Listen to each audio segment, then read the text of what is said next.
Welcome to the second episode, Foreigners in Finland.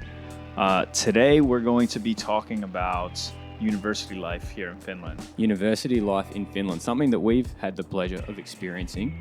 And we're going to be going through those things that we liked, some things we found surprising, and also why we chose to come and study here in Finland.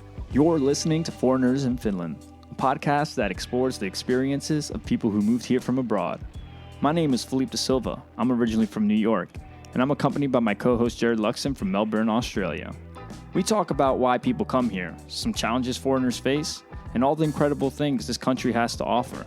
We hope our discussions help anyone new to Finland get accustomed to life here and bring new perspective to Finns. So Jarrod, why did you decide to come to Finland out of all places? Yeah, I touched on this in the last episode, but one of the main reasons that I came here to Finland was that I was following my partner, who is Finnish, and I was trying to find a way to move here to Finland. And one of the things that you can do when you come as a foreigner is study, right? It's a pretty common one. But I actually tried to find work first, and it was a bit difficult for me to find work here as a foreigner with a language barrier. So then I got the opportunity to study at Aalto, which you also know well. And that's how my story worked. Yeah. Okay, so you tried to get work first. I did. You were trying to go down the work visa path. That didn't really work out. So then you said, why not just try the uni life? Yeah. Get the master's while you can. Yep. Yeah. Okay. Very cool. What about you? For me, there's a few reasons. I'm actually half Finnish. My mother is Finnish, so I had the Finnish citizenship. And I did have a master's in mind, even when I was finishing up with my bachelor's in New York. And I kind of thought that a master's would open up my international work possibilities. So that was the main reason why I wanted a master's. And then I thought Finland would be great because it's a free education for citizens. So financially, it just made a lot more sense than getting a master's in the United States, where I'd be paying a lot more. You could be anywhere from 40, 60,000 a year. So yeah.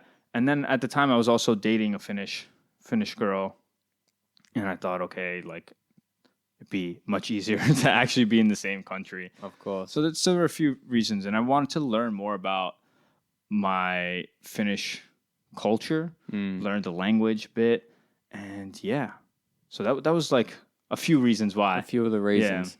Yeah, it's interesting. I feel like some parts there we kind of shared, but obviously I came sort of to Finland with fresh eyes. I hadn't had really any experience. I had been told a few things about it, but I came here really just as a fresh-faced foreigner, ready to learn about the society, and that I think it was a really, really good way to also move to Finland. Going to school and going back to university, it forces you to sort of make friends and maybe try some new things that you haven't tried before. So I think personally for me, it was a good choice. And I think maybe even better than coming. And if I had found that job to start with, I think it was a good choice to sort of come to university. Yeah. I was actually talking about this with Marcus yesterday, a good friend of ours, and he was saying the same thing. He thought about maybe coming here and just working, but then he said that being a student would be much easier to make friends, and I would agree that when you're in student life, it's so much easier to meet new people who are also looking to make new friends, because there are a lot of new people, or there are a lot of people who are looking to make new friendships because they might not have anyone here exactly around the university. Yeah. So absolutely. And so you were saying that you came to Finland with a fresh perspective. You didn't know much about it. No. I had a little bit of a different experience where I've visited Finland quite a lot, but I would still say that even though I knew some things about the university life, it was still quite fresh for me as well. Maybe you could tell us what were some of the things you enjoyed most about university life here in Finland? For sure. I have now had the experience of studying my bachelor's in Australia, and now I've come here and done my master's in Finland. I think one thing that really stood out to me was the ability to really choose and mold the study path that I wanted to take. Here in Finland, it really seems that you have more freedom and more ability to choose what you actually want to study, the specific courses.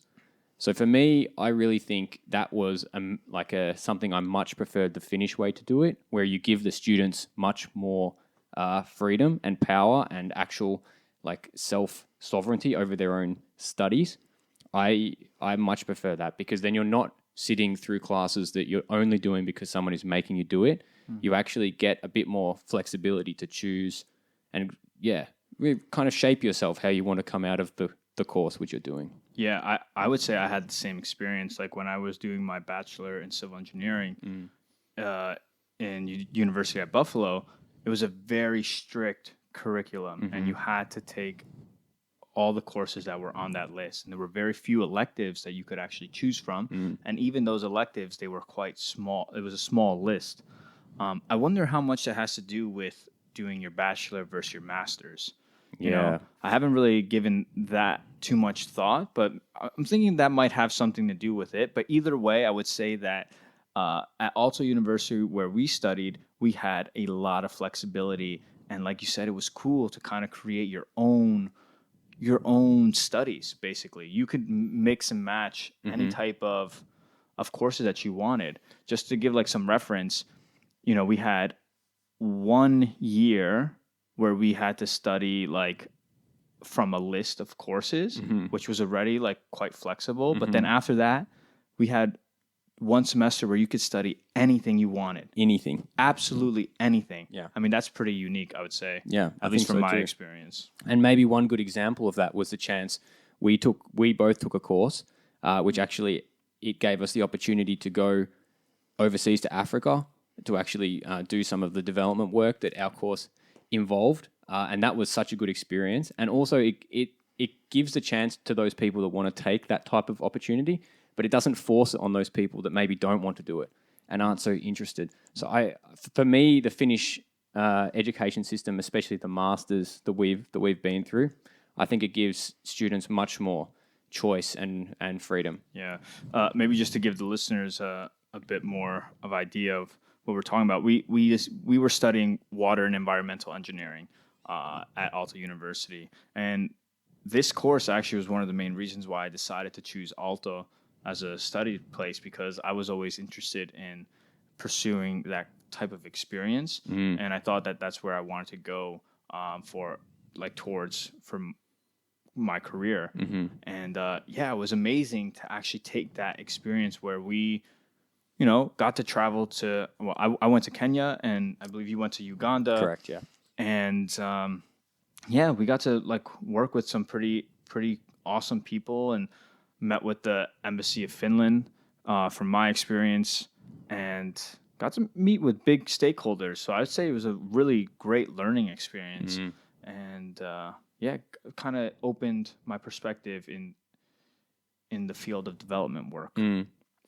Yeah, I think the other thing which my experience that the universities do well here is try and push some sort of integration with tangible work opportunities, the future beyond like the student life. And I think this program that we've just spoken about was a really good example of that, giving Finns the taste, and also, you know, the foreigners there too, the taste of working in some sort of international position outside of just the sort of the borders of Finland. So what was something else that sort of stood out for you during your study life that you really enjoyed? Man, I would just have to say the financial support. Like, that to me is unheard of. Like how easy it is to get by as a student. You know, Gela really comes through.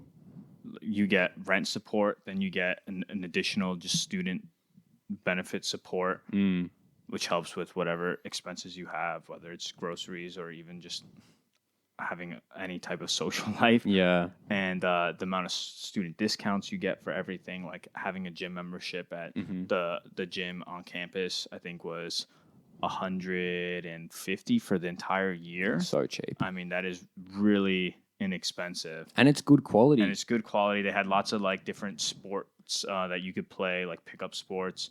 And they had like group classes, yoga classes. I mean, it was really great deal. And Yeah, they just made it easy, like also being able to take out a loan for a student loan with an interest rate of 0.03%.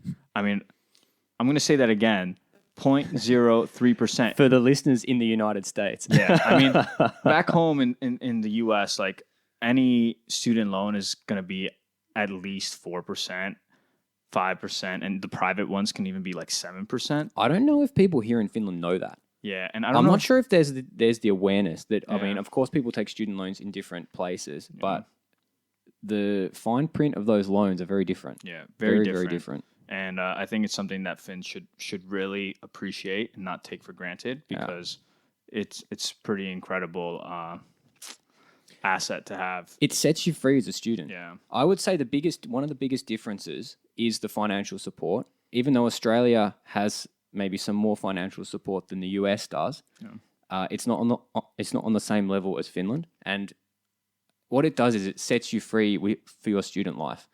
I was working 3 or 4 days a week every day as a student when I was studying back in Melbourne. And that's because, you still wanted to have the money to be able to do the things that you want. But here in Finland, it seems that they really prioritize giving the students the opportunity to actually live that student life that they want to live. And I think that's pretty unique. And I'm not sure if there's full awareness of that. Yeah. I mean, in the Nordic countries, it seems to be, a reasonably common thing that you don't necessarily work. Everyone doesn't always work during their studies. But in Australia, everyone works. Really? I would say that is the most common thing. You definitely... Okay. You have a part-time job. You work 2-3 days per week at that part-time job on top of your studies. That's interesting. I mean, I would say it's quite common to work in the US as well, but I wouldn't say everyone works. You were also telling me that it's quite common for students to still live at home. Yeah. Like with their parents their first year or two. Yeah, that's something that I think is very different maybe from Finland, but also from maybe the US. Yeah, absolutely. I mean, usually when you go to university life, you move to the university, you're living in the dorms and you're on your own. Unless you're going to community college or choose to go to a college that's like much closer to your home. And I think people do that in Australia. Yeah. Because we only have maybe 5 big cities and the best schools are in 2 of them, then there's a higher chance that maybe you're going to be going to school somewhere closer to where you grew up. So maybe there's not that same culture of traveling. I feel like here in Finland, definitely there's also like a reasonable chance that people have to travel. Because again, there's sort of a concentration of schools maybe in like 4 or 5 of the biggest cities across Finland. So people, they might have to travel to be able to study. I also have heard that it's quite difficult to get into universities in Finland. I've heard some Finnish people kind of express that perspective. I'm not too informed on it myself, but I think that also has somewhat to do with what you're talking about. People are forced to move because they get into one university. It might not be like their first choice. There's maybe not as many universities in Finland as opposed to the United States. I'm not sure about Australia. Is it are there many options in Australia, or is it just nothing like the US? Yeah. I mean, in the United States, man, you have thousands of universities you could choose from. So it's almost like you're bound to get into one. Yeah. But you just have to pay, that's you the, just have to cough up the dough. Australia's closer to Finland in that respect. I would say we have about 10 sort of top sort of line schools. Yeah. But even then, I mean, the population of Australia is quite a lot less than the US. But I mean, that's sort of definitely one reason. But yeah, I think to loop back, that the financial support really just changes your experience as a student. Absolutely. And the ease of being a student here, that's, I think, what their main goal is, the government of Finland, is just to make students have a easier life so they can focus on studying and they can encourage more people to pursue this path, which then can contribute to society. Another example is student lunches. I mean, I know we loved student lunches. I mean, just going to the cafeteria and having a student lunch for $2.60 and having a nice meal, I don't know. That is a game changer. It's a game changer. Student lunches are a genuine game changer. Lunches and dinners. Lunches and You know? well, I don't know if you're actually meant to go there twice. I ate twice on campus many times. I would like eat during the day in between classes, and then I would go to the gym after school, and then I would have dinner there. Like, and many people actually did that because they would live on campus, and then they would go home. Then they felt like eating, and they would go have dinner. I mean, but that is such a game changer because as a student, you really do neglect your like food. It's always, I feel like it's the first thing. If you're trying to sort of scratch together the budget for the week, you can be, oh, maybe I'm going to have like the ramen noodles again this week. So I feel like by prioritizing that, what Finland's doing here is saying, no, we also want you to be healthy while you're studying. We don't want you to sacrifice your health while you're going through that. You got to eat. You got to eat right. And it also just helps you be able to focus on your classes. And like you said, it's a financial thing, but it's also a time thing. Like as a student, sometimes you're strapped for time, and the last thing you want to be doing is like cooking. So they definitely make it easy for students in that respect. It's social too. Very social. Everyone doesn't eat it at the same time, but there's maybe a 2-hour window. That's such a great experience. And for someone new wanting to make friends, the fact that you can go and have lunch that's affordable for everyone and eat together, bond, that's such a good experience. Yeah, absolutely. It's a great way to get to know your classmates and really get to know more people. I can tell a story about this. So my school in Australia did actually have like sort of one student restaurant, and it was actually run by the students, and the prices were probably about the same as they were here in Finland, except all you could eat was one scoop of dal every single day. Just one scoop. So if you didn't like dal, that was a big problem. So when I came here and I realized that, the price was about the same, except this was like a professionally run restaurant with, at least at Aalto and certain different restaurants, really high quality food. Yeah. I was so impressed. Yeah. And multiple restaurants. It's not just multiple. One or two. I think at Aalto, multiple options. Yeah, we maybe had like 10 different restaurants we could have that we had to choose from. So I think that was and they cater for everything. Blessing, if you're vegan, Yeah. vegetarian, they have all kind of options there. It's very easy to also be vegetarian or vegan in Finland. They definitely look out for you. What else comes to mind when you think about student life in Finland? What's something else that's a positive? I would say that it was quite interesting referring to all our professors by their first name. Yeah. I thought that was quite a nice change. It kind of took the status out of the classroom and in a way made it easier to converse with them. Because I know in the States it's quite hierarchical where, you address your professor by their last name, Professor so-and-so, and they can be quite intimidating.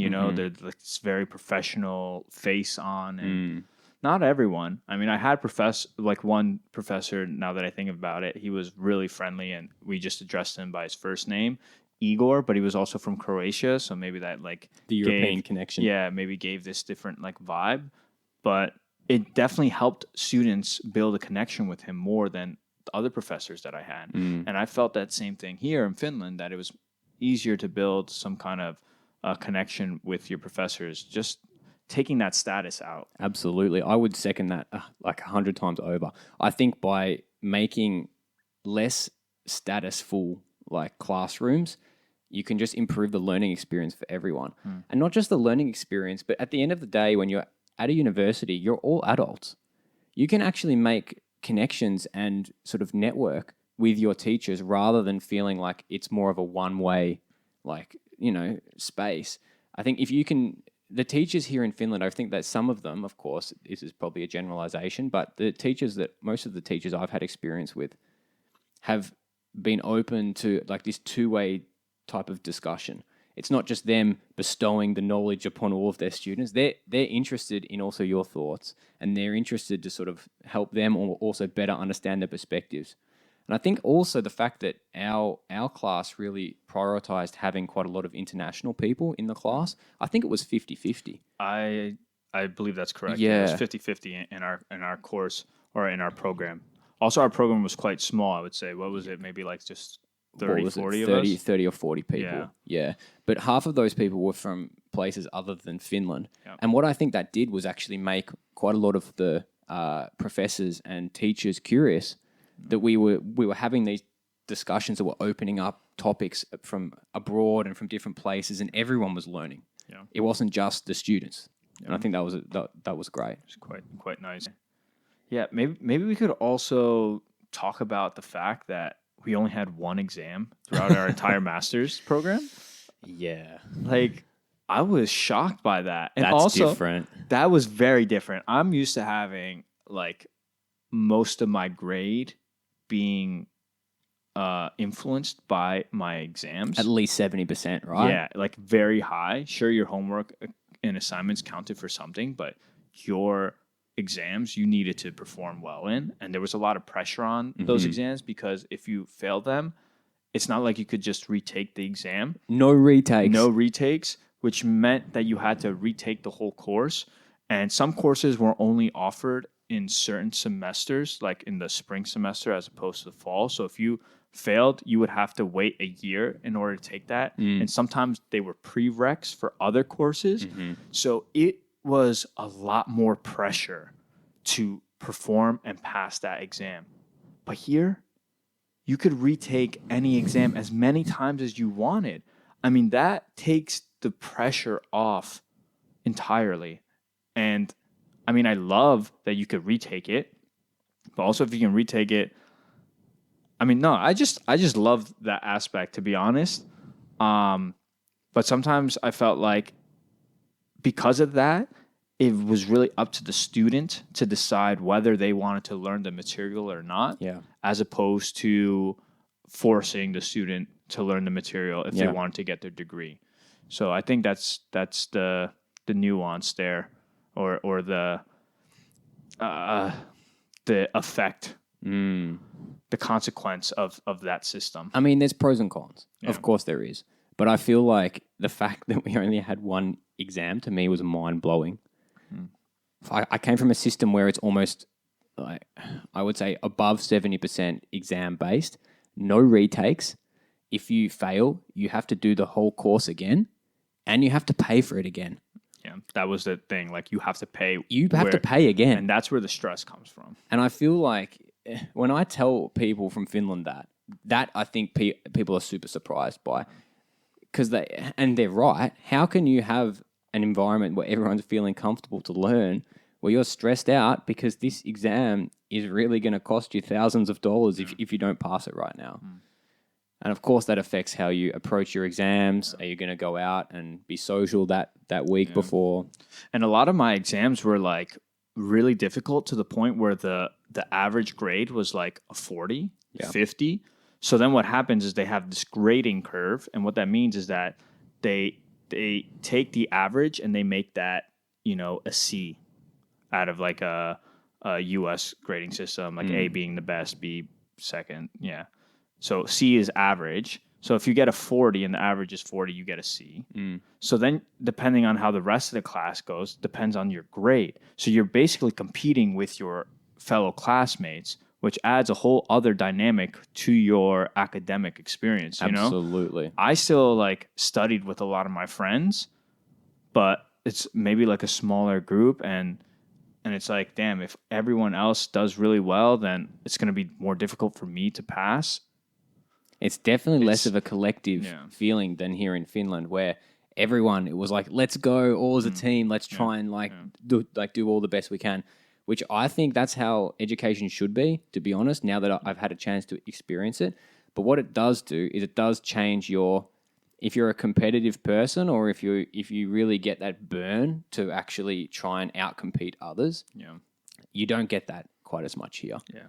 I'm guilty of having that character, and I didn't feel that while I was here in Finland. So it of course has pros and cons. And also, I felt that although we didn't have a lot of exams, we had a lot of group projects and a lot of assignments. So I felt like there was a lot more emphasis on working as a team and learning how to first recognize the team members' strengths, and then second, how to organize the team to perform best. And I think that's a great way to have your courses structured because it's a very good representation of what the real world is like when you're working with other people. You want to be able to recognize the team's strengths, organize them in a proper way, and then have the best outcome that the team members can produce. Absolutely. So I thought that was really great. And we also had a lot of presentations,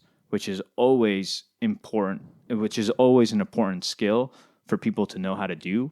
Public speak in front of people, get rid of those nerves, or learning how to deal with them. So I loved that aspect of our master's course experience. Like we had to give a presentation sometimes almost every week in the first semester. Of course, COVID kind of changed the dynamics of that. You know, giving a presentation on Zoom is not the same as it is in person.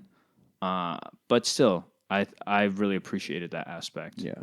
I can just say we were so lucky that we got our first half a year of studies in before COVID came around, because I think I really don't envy everyone that has had to start during COVID. I think that's so tough. And especially, just to throw in the extra perspective, if you're a foreigner starting in a new place and don't have the ability to actually meet anyone in person and make friends, that's tough. Yeah. So very tough. Thinking of you guys that are out there that have maybe started post 2020, that's tough. Speaking of that, it's like we were able to experience the party life at Otaniemi and at Aalto University. Like, and there was something going on all the time. All the time. Like, so I'm really glad the two of us got to experience that, because we met a lot of people through those parties. It wasn't just like classes or going to organizations like events, although those were like a great way to meet people too, but just going to like parties on campus, which were, let me say, a lot more inclusive than anything I've experienced in the States. In the States, it was maybe the first 2 weeks were very open. Everyone can join because they wanted to meet who are the new freshmen. But then after that, it became way more selective and much more like exclusive. Yeah. It became much more exclusive. Like, you had to be part of this group in order to party with us. And if you weren't, then you weren't like really invited. You didn't know what was going on. And the thing is, like, the bar scene is cool in some colleges, but then you need to have a fake ID, because many students who go to university are 18, 19 years old, so they're still not 21. You know, so these house parties are big social avenue for students to have. And when you don't join like an organization, and I'm talking mostly like Greek life, you know, fraternity, sororities, it's difficult to be invited to these house parties. So it was really nice to see that in Otaniemi. It was very inclusive. It was just like, didn't matter what guild you were in, what you were studying, what organization, like the school hosted the parties, you know? It wasn't like a off-campus type of situation. Yeah, it's about sharing the student life with other students. Yeah. It's not about trying to sort of clamor for status or trying to get into the right group. Of course, there are different groups, and different groups have different parties, but our experience was super open. I'm glad to say Australia is not like the States in that respect. We don't really have fraternities in the same way. And our parties, I think, as a general rule, are more inclusive, maybe more Finnish style. So that was something that I was happy that also here in Finland, that it really felt natural in that respect. What do you think about like the drinking culture in Finland, especially in the university campus? Like, as someone who had never been to Finland or maybe known anything about the drinking culture, like, I'm curious. What do you think? Well, it was a bit of a surprise. I didn't realize it was quite as heavy, but also, I mean, we drink heavily in Australia too. It wasn't something that I wasn't used to, but I think the fact that it's so contained inside of sort of one small area. I mean, for instance, we had the experience with Otaniemi, but I think the fact that it's sort of known as like a party hub, and you have these different parties like a sit or different types of parties where the main point is, let's be real, to drink. Yeah. So that was something a bit different. But as a whole, I wasn't too surprised. I think it kind of equated to generally what I was sort of used to with student life, at least from Australia. Yeah. I would say that also back in the States, there's like a heavy drinking culture as well. But I've always kind of been familiar that when Finns drink, they don't really drink to just have a few and be social. Like they can like really knock the vodka bottle down and just get like plastered. It was nice not to see too much of that on campus, you know? So that was something that I kind of had in the back of my mind. One thing I would say some of the biggest differences is I felt that in the United States, college was a place to experiment a lot, especially with like other drugs. And I felt that here in Finland, it was just like alcohol and there wasn't really anything else going on. I don't think the drinking culture was like anything different than other university campuses. It was still like quite heavy. But it was never like you had to drink. I never felt like anyone was forcing anyone. So that's quite nice. I think that the Finns actually gave more options. Yeah. I felt like in Australia, we have obviously, parties where we drink, but there's more peer pressure. I feel like here in Finland, it was actually more socially acceptable to say, hey, no, I'm not drinking tonight, or I don't drink at all.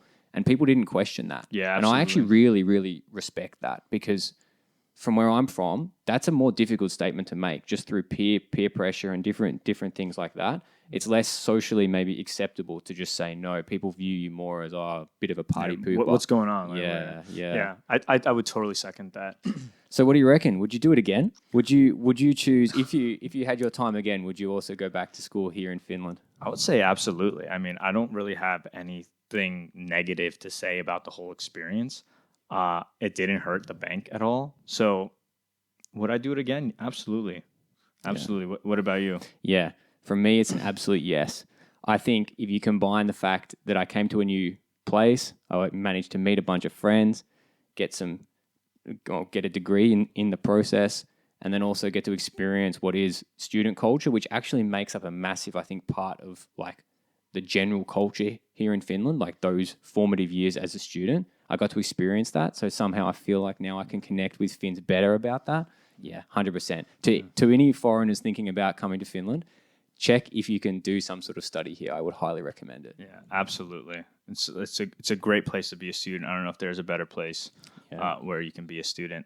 And for me too, like it was just great to dive into my culture a little bit more. I definitely learned the language a lot more. So now I can speak with other Finns like quite at ease, quite comfortably. And yeah, like you said, just got to meet a lot of international people. Aalto had a large percentage of their student population that came from abroad, which was great. And I visited some people abroad, which is just, very, very nice experiences and connections to make. And if anyone listening is actually coming to Finland to study or is a student in Finland right now, do you have any advice that you could offer them? Yeah, look, I reckon from what I would say, first off, is research what's available. I was surprised. There's heaps of things, and they're not always very well advertised. And I'm talking clubs, organizations, activities, different things. Get involved with that, because from my experience, that's how Finns like to meet new people. It's not always maybe at a party or through socializing, even though that can happen. But I really think that if you put yourself out there and go and try some new organized activity, that's when you can really make connections. Yeah. Another thing I would say is that as someone who went through the whole pandemic situation while being a student, it's very easy to get stuck on the campus. But if you're studying, for example, in Helsinki or even in Tampere or like some other place, try to explore the city a bit more. I know a lot of people who got stuck at Otaniemi, but Helsinki has so much to offer, and there's so much like fun to be had. So definitely explore, and just remember to have fun. I mean, Finland really does make it easy to not have a stressful experience, right? So like, just take advantage of that, and don't focus too much on like getting a perfect grade, because it's not really that important here in Finland. No. Yeah. Enjoy the student time and make sure that you use those overalls. Yeah, use those overall. I don't think I use them enough, but no, maybe not me either. yeah, but we use them this Fappo, or at least I did. We sure did. Yeah. We sure did. So, but yeah, guys, hey, thanks so much for listening. I think this has been a really interesting conversation to have. Yeah. Maybe we can even speak a little bit more in the future about what it's like studying in the US and in Australia. Touch more onto those topics. Yeah, absolutely. And yeah, let's continue the conversation in the next one. Yeah, and if anyone has any questions, feel free to reach out. We'll be happy to answer. Please do. And see you in the next episode.